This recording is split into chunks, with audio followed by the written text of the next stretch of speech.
Hello student, today I am Rahul, chemistry teacher, and today I want to discuss the continued chapter of P block, and in that P block we discuss the NCERT solution. Okay, let's start. The question is that okay, just a wait. Yes.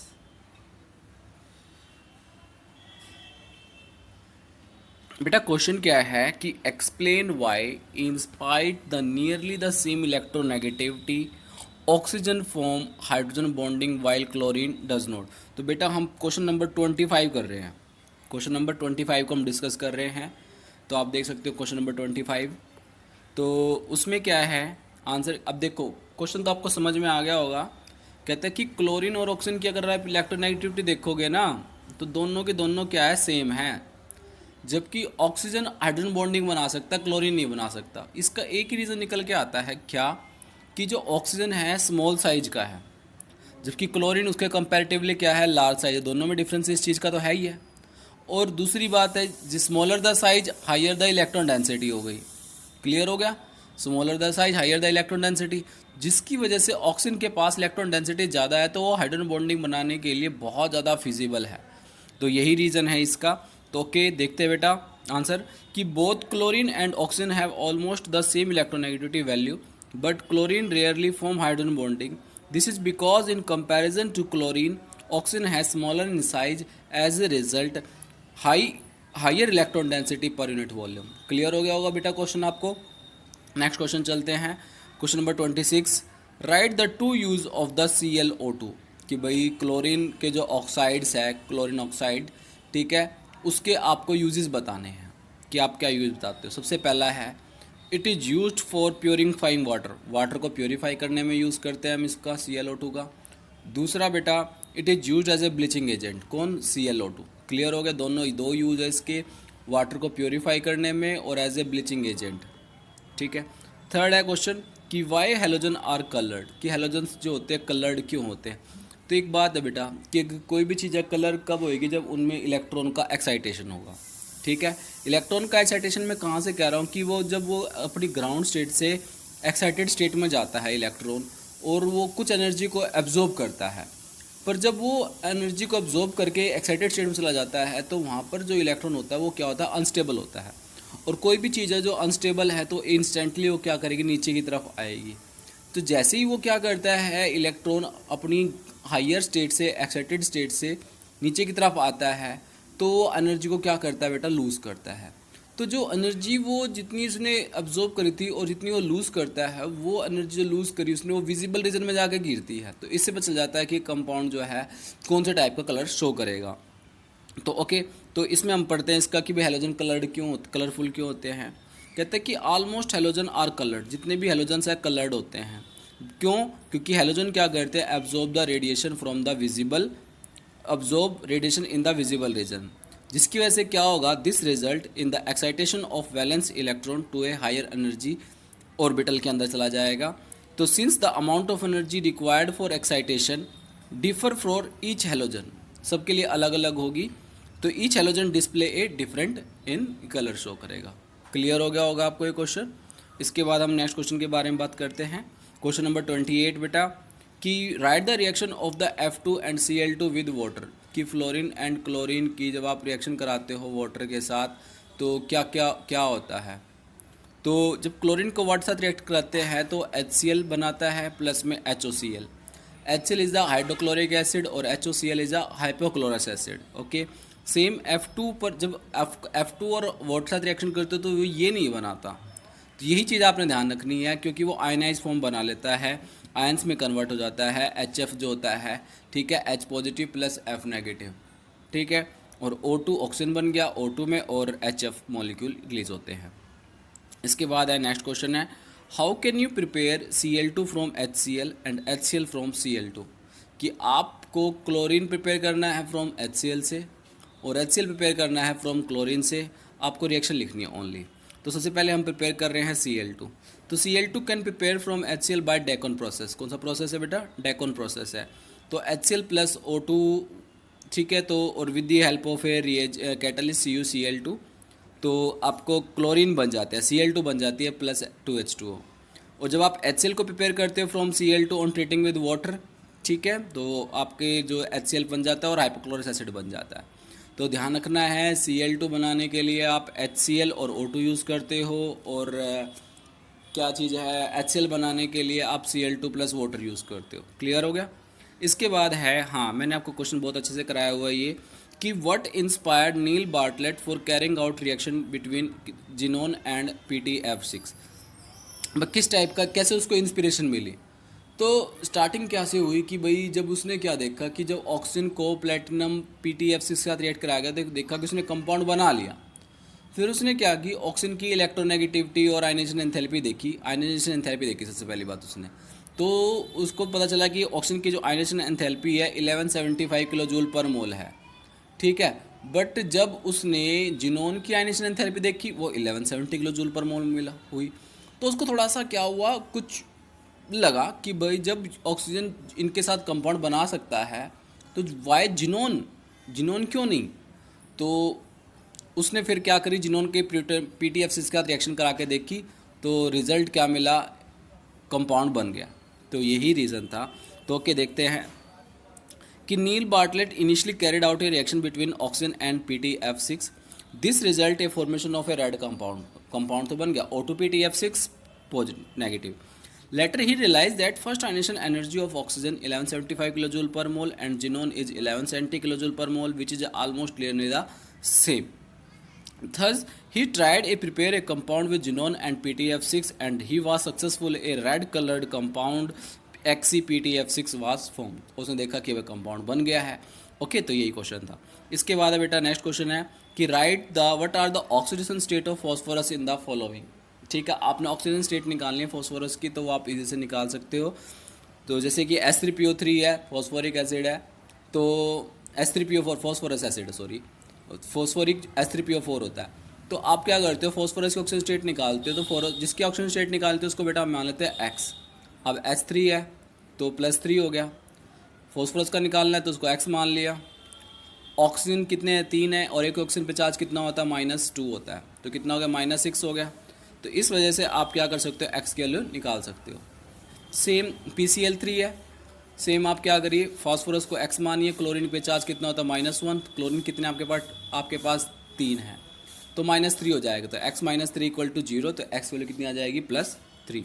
Same Ca3P2 calcium phosphide, ठीक है। तो calcium का आपको पता ही है, calcium 2 positive होता है, phosphorus पे क्या होता है, निकालना है, तो उसको 2x मान लीजिए आप, ठीक है। तो इस तरह से आप उसका भी ऑक्सीजन स्टेट निकाल सकते हो। सेम Na3PO4 सोडियम फॉस्फेट का निकालना है, सोडियम +3, क्योंकि सोडियम पे तो एक +1 होता है, तो 3 सोडियम है तो +3 हो जाएगा। फॉस्फोरस का x मान लिया, ऑक्सीजन का आपके पास -2 होता है ऑक्सीजन पे चार्ज, तो इस तरह से आप ऑक्सीजन का निकाल सकते हो। सेम है POF3 का। इसके बाद बेटा क्वेश्चन नंबर आपका है 7.32 है, right the balance equation for the following when NaCl is heated with sulphuric acid in the presence of MnO2 what happen. तो सिंपल सा बेटा है, क्या बनेगा, क्लोरीन गैस इवोल्व हो जाएगी, ये ध्यान रखना है आपने, यानी MnCl2 plus sodium bisulphate plus 2H2O plus Cl2 बन जाएगा। तो आपको याद करना है, when chlorine gas is passed into solution of NaI in water, तो क्या बन जाएगा, NaCl प्लस में आयोडीन गैस इज लिबरेटेड। इसके बाद है बेटा नेक्स्ट क्वेश्चन है, क्वेश्चन नंबर 33 है बेटा, कि how are xenon fluoride XeF2 and XeF4 and XeF6 are obtain. आपने इनकी प्रिपरेशन लिखनी है, ठीक है। तो सिंपल सा आपको पहले इसमें कराया हुआ है, Xe + F2 XeF2, Xe + 2F2 XeF4 और Xe प्लस में 3F2 XeF6 बन जाएगा। ओके, इसके बाद नेक्स्ट क्वेश्चन है कि with what neutral molecule ClO negative isoelectronic है, with what neutral molecule is ClO negative isoelectronic, मतलब इसके अप्रोक्सीमेट मतलब कौन सा ऐसा आपका हेलोजन जो है आइसोइलेक्ट्रॉनिक होगा वो आपने बताना है। Is that molecule is a Lewis base, और आंसर देना आपने। तो ClO जो है आइसोइलेक्ट्रॉनिक टू ClF है, ठीक है। Also both the species contain 26 electron in the आज शोन। ClO नेगेटिव के आप निकाल लो, ClF के निकाल लो, but ClF act like a base, it accept electron from fluorine to form ClF3 बना सकता है, ठीक है। Question number 35, how are XeO3 and XeO4 are prepared. Simple सा है बेटा, आप XeF4 की और XeF6 की वाया हाइड्रोलिसिस से आप XeO3 प्रिपेयर कर सकते हो। ये भी मैंने आपको कराया हुआ है नोट्स में, तो आप उसमें देख सकते हो। ठीक है, और XeF4 XeF6 की हाइड्रोलिसिस से बना सकते हो, यानी आप XeF6 से दोनों बना सकते हो। पर XeF6 से वाटर, सिंपल वाटर डाल लो, पार्शली हाइड्रोलिसिस करो तो XeO4 बन जाएगा, और फुली हाइड्रोलिसिस करते हो तो XeO3 बन जाएगा। इसके बाद arrange the follow, question number 36 है बेटा, arrange the following in order to property indicate for each set. आपने सर को एक्सप्लेन करना है। F2Cl2 Br2 I2 increasing bond distribution enthalpy, कि डाउन द ग्रुप जाते हैं तो बॉन्ड डिस्ट्रीब्यूशन एंथैल्पी क्या करती है, आपने बताना है, ऑर्डर में लगाना है। तो ऑर्डर में सबसे पहला अगर हम देखें कि फ्लोरीन जो है, फ्लोरीन आता है, तो फ्लोरीन स्मॉलेस्ट साइज है और उनके पास लोन पेयर है, सबके पास लोन पेयर है, तो उसमें बहुत ज़्यादा इंटरइलेक्ट्रॉनिक रिपल्शन हो जाता है, जिसकी वजह से इसकी बॉन्ड डिस्ट्रीब्यूशन एनर्जी जो होती है बहुत ही कम आती है। क्लियर हो गया। बट अगर आप क्लोरीन की देखोगे तो बॉन्ड डिस्ट्रीब्यूशन एनर्जी क्या होती है, उसकी ज़्यादा होती है। ये इस चीज़ का आपने पूरा ध्यान रखना है, इसमें कोई भी वो मत करना आप सोचना। ठीक है, तो जैसे कि यहाँ पे bond distribution energy usually decrease करती है as on moving down the group, the atomic size increase. However, the bond distribution energy of fluorine is lower than that chlorine. This is due to small size of the किसका, आपका fluorine का। Thus increasing order for distribution energy आपके पास से दे रखी है, तो सबसे ज़्यादा किसकी, क्लोरीन की, ब्रोमीन की, फिर उसके बाद है फ्लोरीन, फिर आयोडीन। क्लियर है। इसके बाद आपने एसिडिक स्ट्रेंथ बताना है, HF, HCl, HBr, HI। तो डाउन द ग्रुप जाते जाते तो बॉन्ड स्ट्रेंथ क्या कर जाती है, डिक्रीज कर जाती है। और एसिडिक स्ट्रेंथ हमने देखनी है कि जो सबसे जल्दी क्या करे, बॉन्ड वी को जल्दी टूट जाए और एच को इजी से निकाल दे, तो कौन निकाल सकता है, HI निकाल सकता है, क्योंकि down the group bond strength क्या कर जाती है, डिक्रीज कर जाती है। तो आप सोच समझ सकते हो कि जो HI है is the strongest acidic in nature है। ठीक है, बॉन्ड वीकेस्ट की वजह से।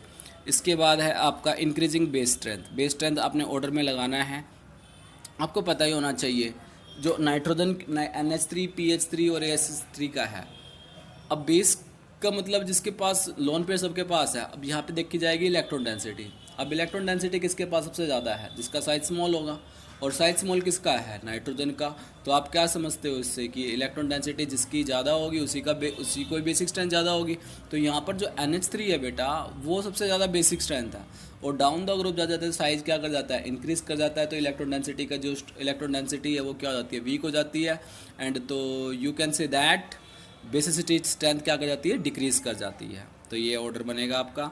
नेक्स्ट है बेटा, which one of the following does not exist. XeF4 तो एग्जिस्ट करता है, मैंने आपको बताया भी बना के। NeF2 does not exist, XeF2 exist, XeF6 is exist, ये सब एग्जिस्ट करते हैं, but NeF2 does not exist. Next है, give the formula, question number 38 बेटा, give the formula and describe the structure of noble gas species which is isostructure with ICl4 negative. आपने ICl4 negative के respect में आपने structure draw करना है noble gases का। ठीक है, तो ICl4 के रिस्पेक्ट में आपका बनेगा XeF4। ठीक है, IBr2 नेगेटिव के रिस्पेक्ट में बनेगा आपका XeF2, और BrO3 नेगेटिव के रिस्पेक्ट में बनेगा आपका XeO3। ये स्ट्रक्चर आपने बनाने हैं। आइसो इलेक्ट्रॉनिक जिसके अंदर सेम नंबर ऑफ इलेक्ट्रॉन होगा, और जिसकी मतलब स्ट्रक्चर्स जो बनेगा सेम बनेगा।